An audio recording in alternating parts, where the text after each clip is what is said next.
Perek Dalet, Mishnah Dalet. Petite introduction pour bien comprendre l'ensemble de la Mishnah. Dans Parashat Metzora, il est marqué comme cela. Vechol hamishkav asher ishkav alav azav itma.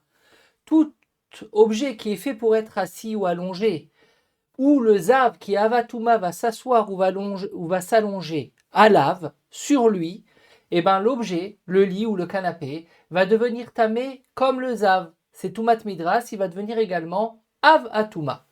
C'est marqué qu'il faut qu'il s'assoie dessus, à lave. C'est quoi dessus? C'est-à-dire, grande règle, que nous allons revoir à plusieurs reprises maintenant dans la Mishnah, que pour qu'un objet, une chaise ou un lit, devient Touma Midras, il faut que la majeure partie du poids du zav repose sur la chaise ou le lit lorsque le zav est assis ou allongé sur eux. Il faut qu'il y ait la majeure partie de son poids. S'il fait 80 kg, au moins 41 kg. Et plus on a, mieux c'est. En tout cas, c'est minimum 41 kg. S'il y a moins que la majeure partie du poids du corps du zav, eh ben, il n'y a pas de tumat midras qui rentre en jeu. Et donc, le lit ou la chaise ne sera pas tamé midras avatuma, bien qu'il sera quand même tamé la touma regila de maga ou de massa, du fait qu'il a été touché ou bougé par le zav, mais seulement rishon la touma, et non avatuma. Donc on récapitule, pour qu'un lit ou une chaise devienne avatuma à cause de tumat midras, il faut que la majeure partie du poids du zav repose sur le lit ou la chaise. À partir de cette donnée-là, nous pouvons entamer la Mishnah Dalet du Perek Dalet. Alors nous allons voir là 5 cas dans cette Mishnah qui va un peu aiguiser notre introduction. Alors je vous prie de voir dans les mots. Zav, shaya mutal al chamisha safsalim ou al chamesh pundion, leorkan temeim. Premier cas, nous avons 5 bancs, un à côté de l'autre, où nous avons 5 poufs ou 5 pundionim, c'est-à-dire 5 matelas, disons, qui sont un à côté de l'autre. Si le zav s'est allongé d'une manière normale, c'est-à-dire dans la longueur des bancs ou dans la longueur des matelas, et il s'est endormi, nous allons dire que tous les 5 bancs ou tous les 5 matelas, ils vont être tamé midras. Ah, mais le zav, il utilise un banc, il utilise un matelas sur les 5 quand il s'est endormi. Mais du fait qu'il y a une règle, une seconde règle, qu'une personne qui dort, bouge, se retourne de gauche à droite, de droite à gauche, eh ben nous avons la certitude que durant son sommeil, la personne, le zav, avatuma, a utilisé les 5 bancs, a utilisé les 5 matelas, du fait qu'il était allongé dans le sens normal, dans la longueur du matelas, dans la longueur des bancs, et donc il a tourné d'un banc à l'autre, il a rendu tamé midras chaque banc ou chaque matelas. Ça, c'est le premier cas de la Mishnah. Maintenant, si il s'est affalé d'une manière pas normale, c'est-à-dire pas la longueur du zav sur la longueur du matelas ou la longueur du banc. Non, il y a les 5 bancs à côté de l'autre, mais lui, au lieu de s'allonger normalement comme on s'allonge sur un matelas, puisqu'il y en a 5, il s'est allongé verticalement. C'est-à-dire que quand il a affalé, allongé, il est en train de lire son magazine, parce que dans le deuxième cas de la Mishnah, il ne dort pas, il est réveillé. Eh bien, il utilise, en étant allongé et réveillé, les 5 bancs, les 5 matelas. Pourquoi? Parce qu'il est allongé à la transversale, à la verticale, et pas à l'horizontale. Et donc, en fait, de sa tête à ses pieds, il utilise tous les 5 matelas ou tous les 5 bancs. Dans ce cas-là, je le lis dans les mots, les rochvan, théorim, il n'y a pas de tumat midras. C'est-à-dire que ces 5 bancs ou matelas vont certes être tamé rishon à cause de maga ou de massa s'il les a bougés, mais ils ne vont pas être tamé avatuma à cause de midras. Parce qu'encore une fois, nous allons utiliser la règle que pour qu'un objet, un lit devient tamé midras avatuma, il faut que la majeure partie du poids du zav repose sur ce lit-là.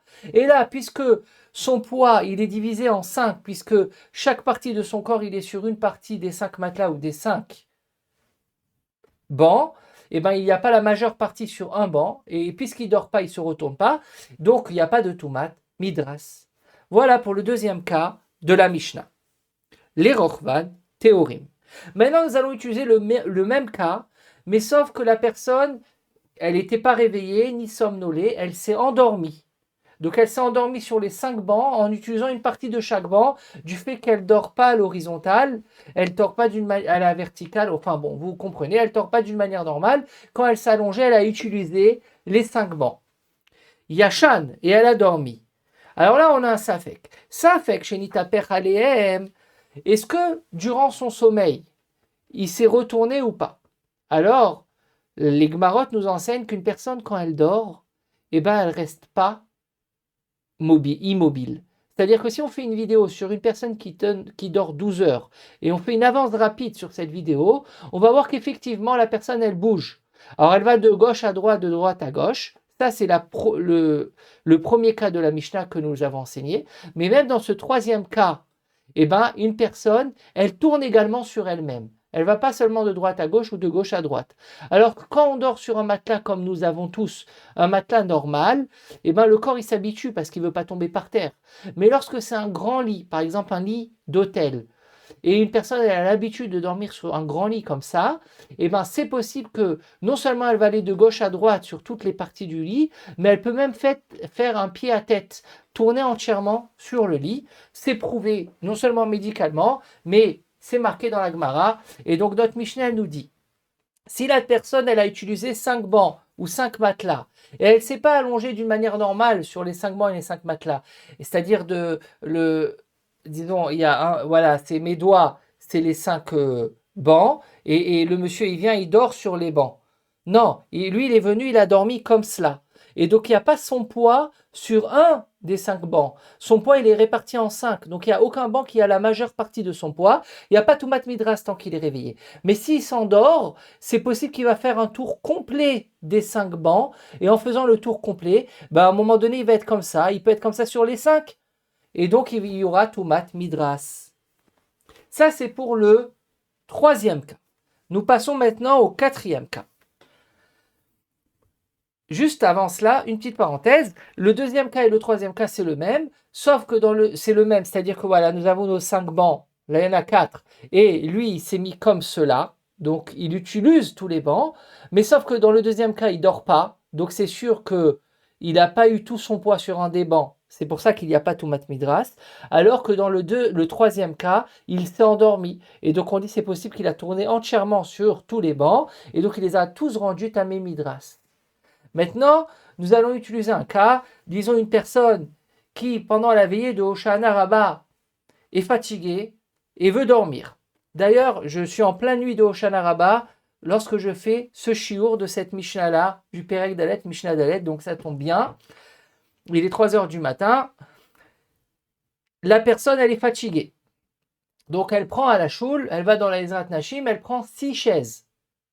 Et elle s'allonge sur ces 6 chaises pour faire un petit somme. Alors qu'est-ce qui se passe? Ayamutal al-Shisha Kisayot. Encore une fois, là il y a eu 6 Kisayot. De nos jours on dit un kissé, des Kisaot. Mais dans le lachon de la Mishnah, c'est Kisayot. Nous avons vu cela déjà dans la Mishnah, ou non, nous le verrons dans la prochaine Mishnah avec les Talit. De nos jours, on dit au pluriel Talitot. Vous verrez dans la Mishnah, c'est Taliot. Donc la même chose là, c'est Kisayot. Donc il a pris 6 chaises. Shte Yadav al Shnaim. Ses 2 mains sur 2 chaises. Shte Raglav al Shnaim. Ses 2 pieds sur 2 chaises. Donc nous avons 4 chaises utilisées. Rocho al Echad. Sa tête sur la 5e chaise, une seule chaise, Vegoufo alechad, et donc son gouffre, son dos, son ventre, sur la 6e chaise qui est celle du milieu. Donc il utilise les 6 chaises, et en fait, normalement on aurait dit que son poids il est dispatché en 6. Sauf que bien entendu, le poids des mains et le poids du dos, c'est pas la même chose. C'est pour cela que Entame et la zechetachat agouf. La Tumat Midras, elle va reposer seulement sur la chaise où il y a son dos, sur la chaise où il y a son ventre, que c'est la majeure partie du poids du zav. Mais la chaise où il y a les pieds, ou les 2 mains, ou la tête, là, il n'y a pas la majeure partie du zav, du poids du zav sur ces 5 chaises-là, donc il n'y aura pas Tumat Midras. Certes, ils seront tamés rishon à cause de Maga ou Massa s'ils bougent, mais pas Midras Avatuma. Par contre, la chaise du milieu où il y a son dos qui est dessus, la majeure partie de son poids, elle sera oui tamé Midras. Pour conclure la Mishnah, nous allons étudier un dernier cas. Et sur ce dernier cas, nous allons voir une marloquette entre Tanakama et Rabbi Shimon. C'est un cas où une personne elle est debout sur 2 chaises. Alors nous avons utilisé encore une fois notre fameuse introduction, à savoir que pour quelque chose qui est fait pour être assis ou allongé, comme par exemple une chaise, elle reçoit la touma seulement s'il y a la majeure partie du zav qui est sur elle. Mais s'il n'y a pas la majeure partie du zav, il n'y a pas tumat midras avatuma, il y a seulement tumat maga ou massa. Rishon la touma. Alors d'après Tanakama, omed al shnekisaot, si il est debout sur 2 chaises. Alors, ce qui est intéressant, c'est que juste avant, au niveau de la grammaire, dans 6 chaises, on avait dit shisha kisayot. Et là, dans 2 chaises, on dit shne kisaot, comme ce qu'on dit de nos jours. Donc en fait, dans le pluriel minimum de 2, le Baal Mishnah, il utilise kisaot, comme ce qu'on fait de nos jours. Alors que dans le pluriel de 6, c'est-à-dire qu'il dépasse 2, c'est marqué kisayot. Bon, je ferme juste cette petite parenthèse, c'est intéressant, mais ce n'est pas le sujet. Omed al shne kisaot, alors il est debout sur 2 chaises, donc un pied sur chaque chaise, gauche-gauche, droite-droite. Rabbi Shimon Omer, Imre Chokim Zemize Teorim. Alors avant Rabbi Shimon, Tanakama, il dit que les 2 chaises, il y a Tumat Midras. Que le monsieur, lorsqu'il est debout sur le chaise, et ben ces 2 pieds-là, c'est les 2 pieds du monsieur, ils sont proches, donc les 2 chaises, ils sont proches, ils vont être Tamé Midras. Mais même s'il fait le grand écart et les chaises, ils sont éloignées, il y aura également Tumat Midras. Alors, lorsque les chaises, ils sont proches, je comprends. C'est vrai que s'il fait 80 kg, il y a 40 kg sur chaque chaise. Mais puisqu'ils sont proches, il a une certaine assurance, des fois il va lever un pied ou l'autre pied. Et donc, pendant ce laps de temps, il y aura tout le poids sur une des chaises. Donc la chaise, elle va être Tumat Midras, parce qu'il y aura non seulement la majeure partie du poids du zav sur une chaise, mais tout le poids du zav sur une chaise pendant un laps de temps. Ce qui est suffisant pour entamer Midras. Par contre, lorsque les chaises ils sont éloignées, pourquoi Tanakama il dit qu'il y a Tumat Midras? Pourtant, du fait que c'est éloigné, il n'y a pas beaucoup d'équilibre. Donc la personne elle fait très attention à rester assise sur les 2 chaises. Elle lève pas un pied par rapport à l'autre parce qu'elle peut tomber. Donc là, il n'y a pas le rov, il n'y a pas la fameuse introduction à savoir que la majeure partie du poids sur une des chaises, puisque c'est tout le temps moitié-moitié. Donc pourquoi d'après Tanakama, il y a Tumat Midras, même lorsque les chaises y sont éloignées? À cause de cette question-là, Rabbi Shimon il est cholek. Et il nous dit effectivement il y a une différence. Si les chaises ils sont rapprochées, il y a Tumat Midras, comme nous l'avons expliqué, parce que des fois il lève un pied par rapport à l'autre, puisqu'il y a une certaine assurance, il ne va pas tomber. Et donc il y aura tout le poids à un moment donné sur chaque chaise. Et donc à ce moment-là, il y aura Tumat Midras. Mais si c'est éloigné, puisqu'il ne lève pas les pieds parce qu'il a peur de tomber, Rabbi Shimon Omer, Imre Chokim, si les chaises ils sont éloignées, zémisées l'une de l'autre, Théorim, il n'y a pas Tumat Midras, c'est Taor de Tumat Midras. Certes, il y a Tumat Maga ou Massa, mais c'est seulement Rishon. Mais il n'y aura pas Tumat Midras qui vont faire que les chaises vont être Avatuma et qui à leur tour pourront rentamer une personne ou un autre objet Rishon la Touma. Ça, il n'y aura pas. Pourquoi? Parce qu'il n'y a pas la majeure partie du poids sur une des 2 chaises. Voilà pour la Mishnah Dalet. Alors, pour comprendre Tanakama, que lui, il ne fait pas la différence entre des chaises rapprochées ou éloignées. Il faut comprendre pourquoi lorsqu'ils sont éloignés, il y a Tumat Midras. Pourtant, il n'y aura jamais le poids majeure partie du zav sur une des chaises. Alors, pour répondre à cette chez-là, je me suis inspiré d'une Gemara dans Masechet Shabbat d'Av Tzadike Amoudbet. Là-bas, il y a une marloquette. Shabbat, si une personne, elle fait une melacha, ou plutôt 2 personnes font une melacha. Alors, pour être hayav, il faut faire qu'une personne, elle fasse une melacha. Mais si c'est 2 personnes qui font la même melacha, est-ce qu'ils vont être hayav ou pas? Par exemple, ils portent Shabbat. Est-ce qu'ils vont être hayav ou pas? Alors, il y a une marloquette, ça va dépendre. Si c'est un objet qui est pas lourd, ou si c'est un objet qui est lourd ou qui est encombrant. Si c'est un objet qui est pas lourd, et qui peut être porté par une seule personne, et qu'ils ont décidé de le faire à 2, alors il y a une marloquette. Il y en a, ils disent patour. D'ailleurs, là-bas aussi, c'est Chachamim Rabbi Shimon, mais c'est l'inverse. Alors, pour pas compliquer, je dis pas les noms. Et il y en a qui disent Chayav. Ça, c'est dans le cas où les deux ils font une mélacha qui peut se faire par une seule personne. Maintenant, lorsque les deux ils portent un objet qui est très encombrant ou très lourd, et donc on est obligé d'être deux pour le faire, une personne tout seule, elle ne peut pas porter. Donc c'est vrai que c'est une mélacha qui est faite à deux. Donc il y en a, ils vont dire, puisque c'est une mélacha qui est faite à deux, pour être hayav, il faut faire une mélacha à une personne. Donc ils ne seront pas hayav, puisqu'ils sont deux. Mais il y a une autre chita qui dit que non, puisque c'est encombrant ou c'est lourd, c'est pas possible de le faire tout seul. On est obligé d'être deux. Et donc en fait, c'est considéré comme si chacun fait tout. Parce que sans lui, Réhouven ne peut rien faire, Shimon ne peut rien faire, ils sont obligés d'être ensemble. Donc du fait qu'ils soient ensemble, il y a l'action qui est faite. Et c'est que grâce au fait que les deux ils sont ensemble. Donc c'est pour ça qu'on considère que chacun fait toute l'action.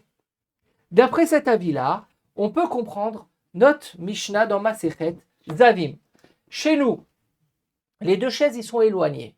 Alors c'est vrai que chacun prend la moitié du corps, 40 kilos du Zav.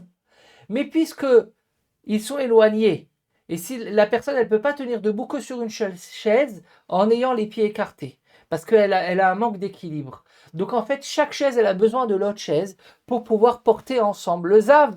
Donc c'est considéré que chacun fait toute l'action. Donc c'est considéré comme si que le poids des 80 kilos du Zav, il repose sur les deux chaises en même temps. C'est un peu le principe des pieds de la Tour Eiffel ou dans toutes les constructions. C'est comme ça pour que le poids il soit sur chaque côté et pour éviter qu'il y ait une trop grosse masse au même endroit, on divise la répartition à travers plusieurs poutres, plusieurs pieds, plusieurs endroits. Donc en fait, les deux chaises, ils portent tout le poids en quelque sorte. C'est pour cela que d'après Chachamim, que les chaises ils soient éloignées ou ils soient écartées, dans les deux cas, eh ben, les chaises vont devenir Tmeim Midras. Lorsqu'ils sont rapprochés, c'est simple, parce que des fois, ils lèvent un pied, donc tout le poids il va sur l'autre chaise. Mais lorsqu'ils sont éloignés, ils sont quand même Tmeim Midras d'après Rabbanan, parce que même s'ils sont éloignés, du fait que nous avons besoin des deux chaises pour porter la personne dans cette position d'avoir les pieds écartés, eh ben, c'est considéré que le poids il repose sur chaque chaise. Voilà notre partie de Iyun pour cette Mishnah. Nous allons conclure la Mishnah avec Barthénora qui va nous faire un peu une petite Chazara. Donc, je reprends Barthénora dans les mots. Dalet, Dalet. On reprend de le début. Pundion. Alors, Pundion, je vous ai traduit, c'est des bancs. Il nous dit Ken Kisin Aruchin. Ce sont de longues chaises, donc des bancs de nos jours.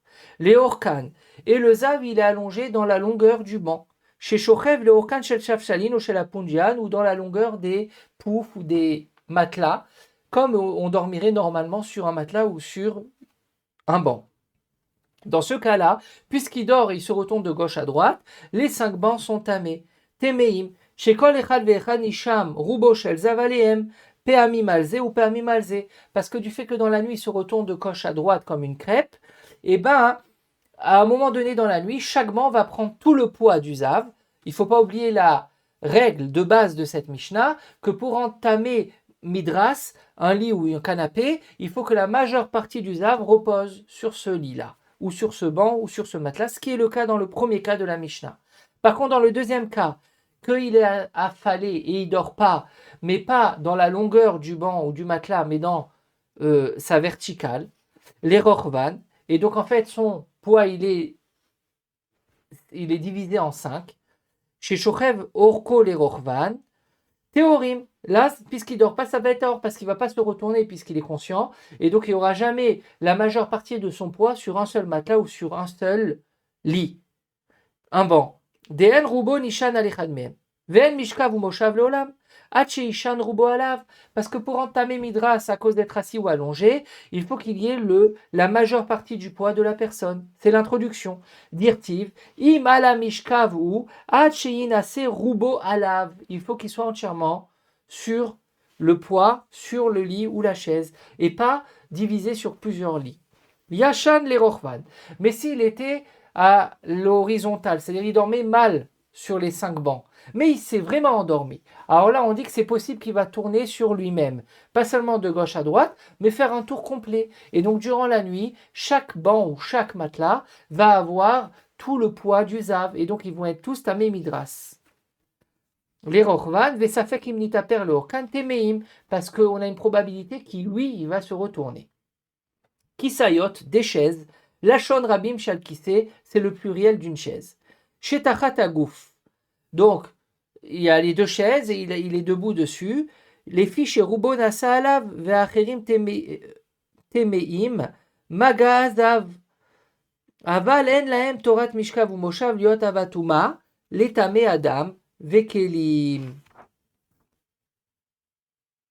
Excusez-moi, c'est pas encore le cas des deux chaises, c'est le cas de Hoshana Rabbah, le cas des 6 chaises.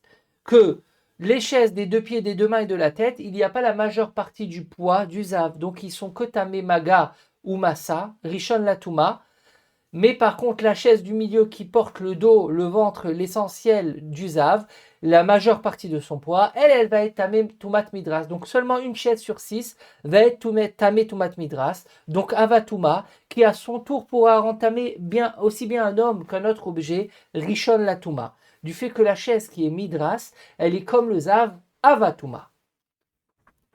Et pour conclure, le dernier cas des deux chaises, la marloquette Tanakama Rabbi Shimon, dans le cas où ils sont éloignés. Imre Chokim Zemize Teorim, ça c'est d'après Rabbi Shimon, c'est Taor. Pourquoi cela? Les fichiens Rubo Nasa, Lo Alze Velo Alze. Parce que du fait qu'ils sont éloignés, jamais il va lever un pied par rapport à l'autre parce qu'il va perdre l'équilibre. Et donc il y a tout le temps moitié de son poids à gauche, moitié de son poids à droite. Et nous avons étudié que pour entamer une chaise midras, il faut qu'il y ait minimum la majeure partie du zav, ce qui n'est pas le cas d'après Rabbi Shimon. Ve'en halacha ke Rabbi Shimon, la halacha est comme Chachamim, que même lorsqu'il y a 2 chaises éloignées et le zav il est debout sur elle, il y aura tumat midras, comme nous avons vu à travers la Gemara de Masechet Shabbat, que lorsqu'une action n'est possible qu'à travers 2 personnes ou à travers 2 objets, on considère que tout le poids de la personne, elle est sur chaque chaise. Et donc il n'y a pas seulement la majeure partie sur chaque chaise, mais il y a tout le poids du zav. C'est pour ça que les 2 chaises, d'après Chachamim, qui est la halakha, même s'ils sont écartés, ils ont midras, et à leur tour, ils vont être av atuma. Voilà pour la Mishnah d'Alet.